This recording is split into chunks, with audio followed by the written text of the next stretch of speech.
আমি অসুস্থ বোধ করছি। I am feeling sick or ill. আমি সুস্থ বোধ করছি। I am feeling well. এটা খুব ভালো লাগে। It feels very good. তুমি কি সেটা আবার বলতে পারবে? Can you repeat that? আমি কি তোমাকে একটি প্রশ্ন করতে পারি? Can I ask you a question? তুমি কি এখানে আসতে পারবে? Can you come here? আজ আমি দেরি করেছি। I am late today. তোমাকে দেখে আমি খুশি। I am happy to see you. আজ খুব ঠান্ডা। It's very cold today. দয়া করে দেরি করো না। Please don't be late. অসুবিধার জন্য দুঃখিত। I am sorry for inconvenience.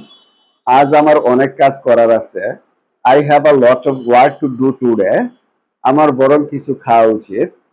I had better eat something. ভোরে ওঠা কঠিন। It's difficult to get up early.